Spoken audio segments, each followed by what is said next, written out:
ഈ വഖഫ് ഭേദഗതി ബില്ല് നമ്മുടെ പാർലമെന്റിൽ പാസ്സാക്കിയതും അപ്പോൾ അതിൻ്റെതായിട്ടുള്ള ഓരോ ചർച്ചകളാണ് നിലവിൽ മുന്നോട്ട് പോയിക്കൊണ്ടിരിക്കുന്നത്.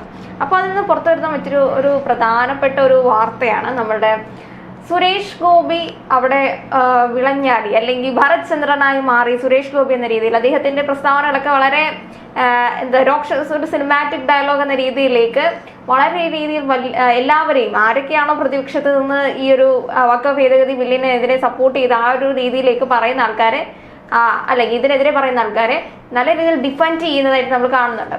നമ്മുടെ മന്ത്രി നമ്മുടെ MP ആയിട്ടുള്ള K രാധാകൃഷ്ണൻ, CPM-ന്റെ പ്രതിനിധി, അദ്ദേഹം പറയുന്നുണ്ടായിരുന്നു ഇതൊരു മുസ്ലിം വിരുദ്ധ ബില്ലാണ്, അല്ലെങ്കിൽ മുസ്ലിങ്ങൾ രാജ്യത്തിന്റെ ശത്രുക്കളാണെന്ന് വരുത്തി തീർക്കാനുള്ള ശ്രമമാണ് നമ്മുടെ ഈ ഒരു വഖഫ് ഭേദഗതി ബില്ല് കൊണ്ട് ഉദ്ദേശിക്കുന്നതെന്ന് പറയുമ്പോൾ നമ്മുടെ സുരേഷ് ഗോപി കൃത്യമായിട്ട് പറയുന്ന ഒരു കാര്യമുണ്ട്. ഈ വഖഫ് ഭേദഗതി ബില്ല് പാസ്സാകുമ്പോൾ നമ്മുടെ കേരള നിയമസഭ പാസ്സാക്കിയ ഒരു ബില്ലുണ്ട്, അത് കൊണ്ട് അറബിക്കടലിൽ തള്ളാമെന്ന രീതിയിലേക്കാണ് അദ്ദേഹം ആ ഒരു കാര്യത്തിനെ ഡിഫെൻഡ് ചെയ്ത് പറയുന്നത്. പിന്നെ നമ്മുടെ പ്രധാനപ്പെട്ട ഒരാളാണ് ജോൺ ബ്രിട്ടാസ് എന്ന് പറയുന്നത്. അദ്ദേഹം എപ്പോഴും ഈ ഒരു പാർലമെന്റിൽ കത്തി കയറുന്നത് പല രീതിയിൽ കേന്ദ്ര സർക്കാരിനെ ആണെങ്കിലും എല്ലാവരും ഇങ്ങനെ പറയുന്നതൊക്കെ നമ്മൾ നന്നായിട്ട് കേൾക്കുന്ന ഒരു കാര്യമാണ്. ഇപ്രാവശ്യം നമ്മുടെ സുരേഷ് ഗോപി അദ്ദേഹത്തിനും കൊടുത്തിട്ടുണ്ടെന്നുള്ളതാണ് പ്രധാനപ്പെട്ട ഒരു കാര്യം എന്ന് പറയുന്നത്. അപ്പോൾ അദ്ദേഹം പറയുന്ന ഒരു കാര്യമുണ്ട്. ഇപ്പോ ബ്രിട്ടാസ് ഈ ബില്ലിനെ പറ്റിയിട്ടല്ല പറയുന്നത്, നമ്മുടെ എമ്പുരാൻ സംബന്ധിച്ച് സംഘപരിവാർ അല്ലെങ്കിൽ ആ ഒരു കേന്ദ്ര സർക്കാരിട്ട് കൂട്ടുകൊടുക്കാൻ വേണ്ടിയിട്ടാണ്, അതിന് വേണ്ടിയിട്ടാണ് പറയുന്നത്. അപ്പോൾ നമ്മുടെ സുരേഷ് ഗോപി പറയുന്നുണ്ട്, ആദ്യം ഈ TP 51 വിട്ടും അതേപോലെ ലെഫ്റ്റ് ഈ 2 സിനിമകൾ ആദ്യം ഒന്ന് റിലീസ് ചെയ്ത് കാണിക്കുക, എന്നിട്ട് എമ്പുരാനെ പറ്റി സംസാരിക്കാൻ വരാനെന്ന്. സത്യം പറഞ്ഞു കഴിഞ്ഞാൽ നമ്മുടെ സുരേഷ് ഗോപി ഒരു ഭരചന്ദ്രനായി മാറിയിട്ടുണ്ടെന്നാണ് പറയുന്നത്. അല്ല, സുരേഷ് ഗോപിയെ സംബന്ധിച്ചിടത്തോളം അദ്ദേഹം പലപ്പോഴും നമുക്കറിയാം ഭരത്ചന്ദ്രൻ അദ്ദേഹത്തിന് ഇടയ്ക്കിടയ്ക്ക് കയറാറുണ്ട്. അതൊരു സ്വാഭാവികമായൊരു കാര്യമായി ഇപ്പോൾ മാറിയിട്ടുണ്ട്. ഒരു ദേഷ്യമൊക്കെ പിടിക്കുന്ന സമയത്ത് അദ്ദേഹം ആ ഒരു ഭാവത്തിലേക്കൊക്കെ അങ്ങ് മാറും. അപ്പം അദ്ദേഹം പറയുന്ന വാക്കുകൾക്ക് അദ്ദേഹത്തിൻ്റെ ശാരീരികമായ ആ ഒരു എന്താ പറയുക, ഈ ഒരു ബോഡി സൈക്കോളജി ഉണ്ടല്ലോ, അതിനൊക്കെ ഒരു വലിയ മാറ്റം നമുക്ക് കാണാൻ പറ്റും. ഇവിടെ ഇന്നലെ പാർലമെന്റിൽ കൃത്യമായി സുരേഷ് ഗോപി ചില കാര്യങ്ങൾക്ക് മറുപടി പറഞ്ഞിട്ടുണ്ട്. അതായത് ഒന്ന്, രാധാകൃഷ്ണനോട് പറഞ്ഞ കാര്യങ്ങൾ ഈ വഖഫുമായി ബന്ധപ്പെട്ട് പിന്നെ നിങ്ങൾ കേരള നിയമസഭയിൽ പാസ്സാക്കിയിട്ടുള്ള പ്രമേയം അത് കൊണ്ടുപോയി നിങ്ങൾക്ക് എന്ത് ചെയ്യാം, അതങ്ങ് അറബിക്കടലിൽ തള്ളാം എന്നാണ് പറഞ്ഞിട്ടുള്ളത്. അങ്ങനെ പറഞ്ഞ ശേഷം സുരേഷ് ഗോപി പറയുന്ന മറ്റു കാര്യങ്ങൾ, അതായത് ഈ വഖഫുമായി ബന്ധപ്പെട്ട് വളരെ കൃത്യമായ ചില കാര്യങ്ങളൊക്കെ അദ്ദേഹം പറയുന്നുണ്ട്. ഇതിപ്പോൾ നമ്മുടെ വിഷയം എന്ന് പറയുന്നത് എമ്പുരാനുമായി ബന്ധപ്പെട്ടാണ്. എമ്പുരാൻ സിനിമയുമായി ബന്ധപ്പെട്ട് സിനിമയെ ആവിഷ്കാര സ്വാതന്ത്ര്യത്തെ അംഗീകരിക്കുന്നില്ല, ആവിഷ്കാര സ്വാതന്ത്ര്യവുമായി ബന്ധപ്പെട്ട് മുന്നോട്ട് പോകാൻ കഴിയുന്നില്ല എന്നൊക്കെയാണ് ഈ പറയുന്ന ജോൺ ബ്രിട്ടാസിൻ്റെയും അതുപോലെ തന്നെ പല ആളുകളുടെയും ഒരു വലിയ പ്രശ്നം. ഇപ്പം ജബി മേത്തർ രാജ്യസഭയിൽ ഈ കാര്യം അറിയിച്ചിട്ടുണ്ടായിരുന്നു. അതുപോലെ തന്നെ ജോൺ ബ്രിട്ടാസ് പറഞ്ഞിട്ടുണ്ടായിരുന്നു. ജോൺ ബ്രിട്ടാസ് പറഞ്ഞത്, ഈ സിനിമയിൽ കാണിക്കുന്നത് പോലെ, അതായത് എമ്പുരാൻ സിനിമയിൽ കാണിക്കുന്നത് പോലെ മുന്ന എന്ന് പറയുന്ന ഒരു കഥാപാത്രം ഉണ്ടല്ലോ, അതിൽ ആ മുന്ന എന്ന് പറയുന്ന കഥാപാത്രം ഇവിടുത്തെ BJP-യുടെ ബെഞ്ചുകളിൽ ഇരിക്കുന്നുണ്ട്. മുന്ന അവരൊക്കെ ഭയങ്കര അപകടകാരികളാണ് എന്നൊക്കെ പറഞ്ഞുകൊണ്ടായിരുന്നു ഈ പറയുന്ന ബ്രിട്ടാസ് തുടങ്ങിയത്. അങ്ങനെ പറയുന്ന ബ്രിട്ടാസിനോട് മറുപടി എന്നോണമാണ് വളരെ കൃത്യമായി ഈ ബ്രിട്ടാസിൻ്റെ കാര്യങ്ങളെന്ന് വെച്ചാൽ, ബ്രിട്ടാസ് വളരെ ഒരു മനുഷ്യനെ അപമാനിക്കുന്ന വിധത്തിലാണ് ബ്രിട്ടാസ് സംസാരിക്കുക. കുറച്ചുകൂടി ഒരു ഇളവും കൊടുക്കാതെ ആണ് ബ്രിട്ടാസിന്റെ സംസാരങ്ങൾ. പല രീതിയിൽ അല്ലെങ്കിൽ പല സംസാരങ്ങളാണെങ്കിൽ നമുക്ക് എടുത്തു കഴിഞ്ഞാൽ അറിയാം, ഒരു പറയുന്നതൊക്കെ ഒരു ബോഡി ഷേമിങ്, റേസിസം, ആ ഒരു രീതിയിലേക്കായിരിക്കാം പല ചോദ്യങ്ങളും ഉന്നയിച്ചു പോകുന്നത്. എന്നിട്ട് അതിനെ വളച്ചൊടിച്ച് അങ്ങനെയല്ല എന്ന രീതിയിലേക്ക് അതിന് ഡിഫെൻഡ് ചെയ്ത് മറ്റൊരു രീതിയിൽ ഉത്തരം പറയുന്നത്. അദ്ദേഹത്തിന്റെ ഒരു പ്രോഗ്രാമിൽ തന്നെ ആ ഒരു പ്രോഗ്രാം എടുത്തിട്ടുണ്ടെങ്കിൽ തന്നെ അറിയാം, പല ചോദ്യങ്ങളും ഇത്തരത്തിലുള്ള ഒരു റേസിസം കണ്ടന്റ്, ഇത്തരം കണ്ടന്റുകളെ ഒരു പ്രൊമോട്ട് ചെയ്യുന്ന അല്ലെങ്കിൽ ആ ഒരു രീതിയിലേക്കുള്ള എല്ലാവരിലേക്കും ഒരു ഡൗട്ടബിൾ ഇതുണ്ടാവില്ല, ഇങ്ങനെയാണോ എന്ന് നമുക്ക് തോന്നിപ്പിക്കുന്ന രീതിയിലാണ്, അല്ലെങ്കിൽ ഓപ്പോസിറ്റ് നിൽക്കുന്ന ആളെ ട്രിഗർ ചെയ്യിപ്പിക്കാൻ വേണ്ടി അവരുടെ വായിൽ നിന്ന് എന്തെങ്കിലും ഒന്ന് കിട്ടിയിട്ട് അതിൽ പിടിച്ച് ബാക്കി കയറാൻ വേണ്ടിയിട്ടുള്ള ഒരു രീതിയിലാണ് പലപ്പോഴും. അതിപ്പോൾ പാർലമെന്റിലാണെങ്കിലും അദ്ദേഹം പലപ്പോഴും അങ്ങനെ തന്നെയാണ്, ഭയങ്കര അഗ്രസീവായിട്ട് അത് എന്തോ ഒരു രീതിയാണെന്ന് തോന്നുന്നു. ആ ഒരു അഗ്രസീവ് ലെവലിൽ എന്തോ ഘോരഘോരമായി പല കാര്യങ്ങളെയും ചേർത്ത് വെച്ച് പറയുന്നതൊക്കെ നമ്മൾ കണ്ടിട്ടുണ്ട്. അത് ഏതൊരു പുതിയ രീതിയാണ്, അതിൻ്റെ പേര് ജോൺ ബ്രിട്ടാസ് രീതി എന്നങ്ങ് കൊടുക്കേണ്ടി വരും. ഞാൻ അതാണ് മനസ്സിലാക്കുന്നത്. കാര്യം അദ്ദേഹത്തിന് ഈ പറയുന്ന പോലെ ഏറ്റവും മാന്യമായ രീതിയിൽ റേസിസം പറയുന്ന മനുഷ്യനാണ്. ഇൻ്റർവ്യൂകളിൽ ഏറ്റവും മാന്യമായ രീതിയിൽ റേസിസം പറയുകയും അത് റേസിസം ആണോ എന്ന് ചിന്തിച്ചാൽ മാത്രമേ അത് മനസ്സിലാവത്തുള്ളൂ.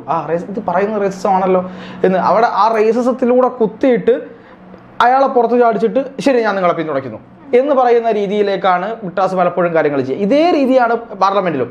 ഒരു മനുഷ്യനെ അല്ലെങ്കിൽ ഒരാളുകളെയൊക്കെ അവരുടെ ആത്മാഭിമാന ബോധത്തെ, അവരുടെ കാര്യങ്ങളെ എല്ലാം തന്നെ ഒരു ഇൻഡിവിജ്വലായിട്ട് എടുക്കുക, അതായത് വ്യക്തിപരമായിട്ട് പൊളിച്ചു പറയുക എന്നൊരു കാര്യമുണ്ട്. ഇപ്പോൾ തൃശ്ശൂരിനെ പറ്റിയ വലിയ കയ്യബദ്ധം എന്നൊക്കെ പറയുമ്പോൾ ഒരു വ്യക്തി കേന്ദ്രീകൃതമായിട്ടുള്ള കാര്യങ്ങളൊക്കെ പറയുമല്ലോ. അങ്ങനെയൊക്കെ പറയുന്ന ഒരാളാണ് ഈ ബ്രിട്ടാസ്. അദ്ദേഹത്തിന് ഒരു ഇപ്പം ഷാഫി പറമ്പിലും അതുപോലെ തന്നെ നമ്മുടെ പാർലമെന്റിനകത്ത് ഇതുവരെ പോയി പ്രസംഗിച്ച ഒരുപാട് ആളുകളുണ്ട്. അത്തരത്തിലുള്ള ഇപ്പോൾ NK പ്രേമചന്ദ്രൻ MP എത്ര മനോഹരമായിട്ടാണ് പറയേണ്ട കാര്യങ്ങൾ പറയുന്നത്. വിമർശിക്കേണ്ട സ്ഥലത്ത് കൃത്യതയോടെ വിമർശിക്കുകയും തൻ്റെ രാഷ്ട്രീയപരമായ അഭിപ്രായങ്ങൾ പറയുകയും ചെയ്യുന്നതിൽ NK പ്രേമചന്ദ്രൻ MPയെ കണ്ടുപഠിക്കണം എന്നാണ് ഞാൻ പറയുക. ഷാഫി പറമ്പിൽ ഓൾറെഡി CPM കമ്മ്യൂണിസ്റ്റുകാരെ സമ്മതിച്ചു കൊടുക്കുന്ന ഒരു കാര്യം തന്നെയാണ്. അവരധികം അങ്ങോട്ട് NK പ്രേമചന്ദ്രനെ ഒരു ഡിഫെൻഡ് ചെയ്തൊരു കാര്യങ്ങളൊന്നും പറയുന്നത് നമ്മൾ കേട്ടിട്ടില്ല. ഇല്ല, അത് ഇപ്പൊ കേരളത്തിലും ഈ മുഖ്യമന്ത്രി പിണറായി വിജയൻ അദ്ദേഹത്തെ എങ്ങനെ പരനാറിയെന്നൊക്കെ വിളിക്കുക, അത്തരം ചില സംഭവങ്ങളൊക്കെ അല്ലാതെ ഇത്തരം ചില വിഷയങ്ങളിൽ വേറെ കാര്യങ്ങളൊന്നും ചെയ്യാറില്ല എന്നുള്ളതാണ് യാഥാർത്ഥ്യം. ഷാഫി പറമ്പിലുമായി ബന്ധപ്പെട്ട് ഷാഫി പറമ്പിലും വളരെ മാന്യമായ രീതിയിൽ പറയേണ്ട കാര്യങ്ങൾ മാത്രം പറഞ്ഞു പോകുന്ന ആളാണ്. പക്ഷേ ബ്രിട്ടാസ് അങ്ങനെയല്ല. ബ്രിട്ടാസിനുള്ള ഒരു ശേഷിയില്ല. എന്തൊക്കെയോ എടുത്തിട്ട് പറയുക, അത് പറയുന്ന ആളുകൾക്ക് വേദന ഉണ്ടാക്കുന്ന രീതിയിൽ പറയുക എന്നുള്ളതാണ്. സാധനങ്ങൾ എടുത്ത് കൂട്ടി കയ്യിൽ എപ്പോഴും കാണാൻ പറ്റും. ഒരു കെട്ട് പേപ്പറുമായിട്ടാണ് ചെല്ലുന്നത്.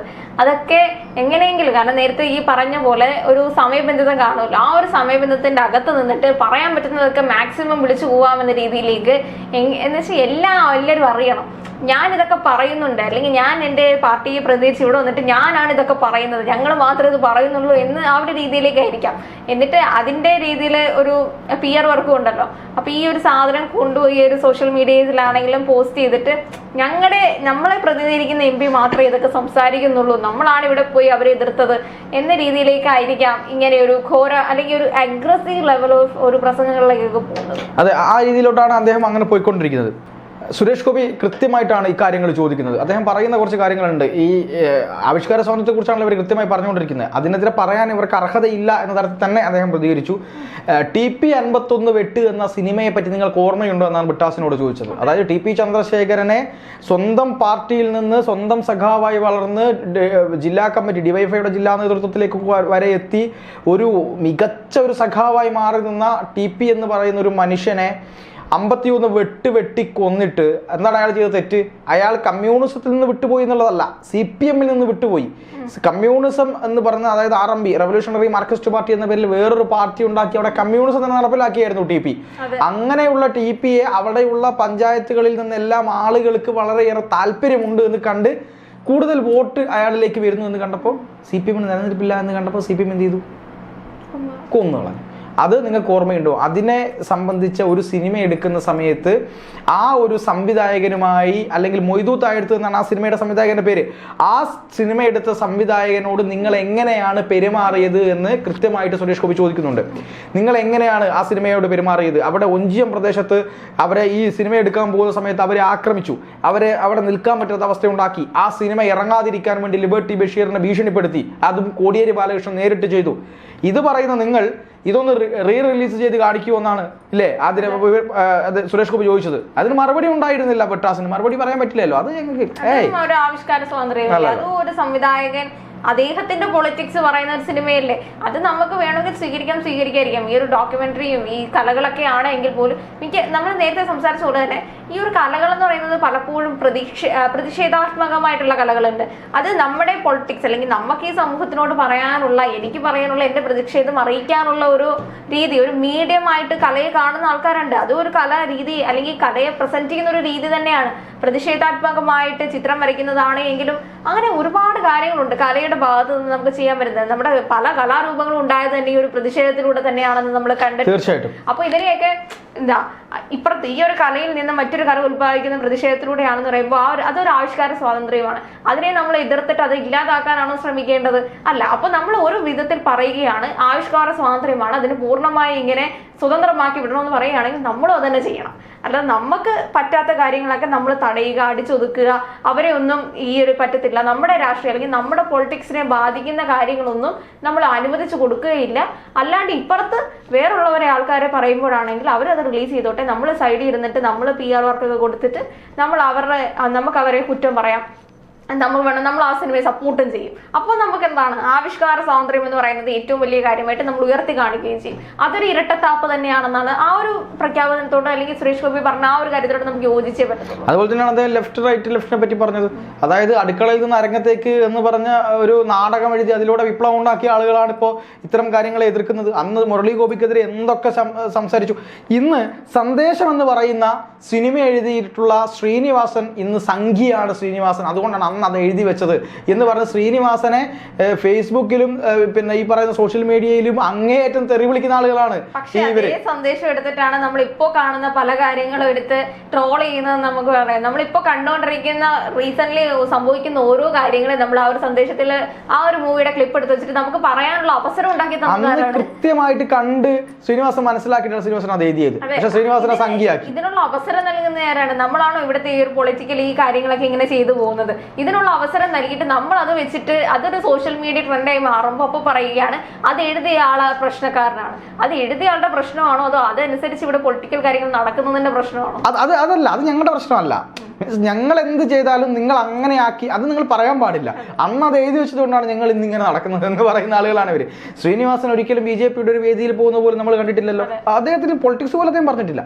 പക്ഷെ പണ്ട് അദ്ദേഹം ചെറുപ്പത്തിൽ ശാഖയിൽ പോയിരുന്നു എന്നതുകൊണ്ട് അദ്ദേഹം സംഘിയാണ് എന്നാണ് ഇവർ പറയുന്നത്. എന്തോ ആവട്ടെ, ഈ പറയുന്ന പോലെ എന്താണ് ലെഫ്റ്റിനെ പറ്റിയും കൃത്യമായിട്ട് പറഞ്ഞത്. ഇത് രണ്ടും നിങ്ങൾ റിലീസ് ചെയ്ത് കാണിക്കൂ എന്നാണ് സുരേഷ് ഗോപി പറഞ്ഞ് വളരെ സിനിമാസ്റ്റിക് സ്റ്റൈലിൽ തന്നെ പറഞ്ഞിട്ട് വായ അടപ്പിച്ച് കളഞ്ഞു. അത് ചില സമയത്തൊക്കെ സുരേഷ് ഗോപി പറയുന്നത് കേൾക്കുമ്പോൾ എനിക്ക് തോന്നുന്നു ബ്രിട്ടാസിനൊക്കെ കൃത്യമായി കിട്ടേണ്ടത് നല്ല ആൾ സുരേഷ് ഗോപി തന്നെയാണ് എന്ന് എനിക്ക് തോന്നാറുണ്ട്. സത്യമാണത്. പിന്നെ ഈ പറയുന്ന പോലെ ഗുജറാത്ത് കലാപവുമൊക്കെ ബന്ധപ്പെട്ട് വളരെ സെൻസിറ്റീവായ ഒരു ഇഷ്യൂവിനെ എടുത്ത് സിനിമ ചെയ്യുന്ന സമയത്ത് അത് കേരളത്തിൽ മാത്രമല്ല ഇന്ത്യയിലാകമാനം അത് ബാധിക്കുകയും വീണ്ടും ഒരു ഹിന്ദു മുസ്ലിം സ്പർദ്ധ ഉണ്ടാവുകയും അതിലൂടെ വീണ്ടും ഒരു കലാപം പൊട്ടിപ്പുറപ്പെടുകയും ചെയ്താൽ ഇവർക്ക് ലാഭമാണ്. ആർക്ക്? CPMന് ലാഭമാണ്, BJPക്ക് ലാഭമാണ്, കോൺഗ്രസിന് പക്ഷേ വേറെ എന്തെങ്കിലും ലാഭം ഉണ്ടായിരിക്കും, എനിക്കറിയില്ല. പക്ഷെ ഇതിൽ പൊലിയുന്ന ജീവനുകൾ എന്ന് പറയുന്നത് ഭീകരമാണ്. അതുകൊണ്ട് തന്നെ ഇപ്പം BJP ഇപ്പം എന്താണ് ഗോദ്ര കലാപത്തെക്കുറിച്ചുള്ള വാർത്ത എടുക്കാൻ സിനിമ കാണിക്കാൻ പോകുന്നുണ്ട്, സംഘപരിവാർ എന്ന് കേൾക്കുന്നുണ്ട് കേരളത്തിലുമൊക്കെ. ഞാൻ പറയുന്നത് അതും കാണിക്കരുത് എന്നാണ്. കാരണം ഗോദ്രയിൽ കത്തിക്കരിഞ്ഞ മൃതദേഹങ്ങൾ, ഗോദ്രയിൽ കത്തിക്കരിഞ്ഞ സന്യാസിമാരുടെയും പിഞ്ചു കുട്ടികളുടെയും കാര്യങ്ങൾ നമുക്കറിയാം. ശരിയാണ്, അന്ന് അതവർ ചെയ്തു. പക്ഷെ വീണ്ടും അത് കാണിക്കുമ്പോൾ ഒരു ഹിന്ദുവിൻ്റെ നെഞ്ചിലുണ്ടാകുന്ന പക മുസൽമാനോടുള്ള പകയാണ് ഉണ്ടാവുക, അല്ലാതെ ഈ പറയുന്ന ഇവരോടല്ല. അപ്പം അതുകൊണ്ട് ഈ പറയുന്ന മുസ്ലിംസിന് ഹിന്ദുക്കളോടാണ് പകയുണ്ടാകുന്നത്. ഇതിൻ്റെ ഇടയ്ക്ക് രാഷ്ട്രീയം കളിക്കുന്ന ആളുകൾക്ക് അതിൻ്റെ വില മനസ്സിലാവില്ല എന്നുള്ളതാണ്. അപ്പോൾ സുരേഷ് ഗോപി വളരെ കൃത്യമായി കാര്യങ്ങൾ അവിടെ പറഞ്ഞിട്ടുണ്ട്. അതിൻ്റെ മറുപടി അർഹിക്കേണ്ട വിധത്തിൽ തന്നെ സുരേഷ് ഗോപി കൊടുത്തു എന്നുള്ളതാണ്.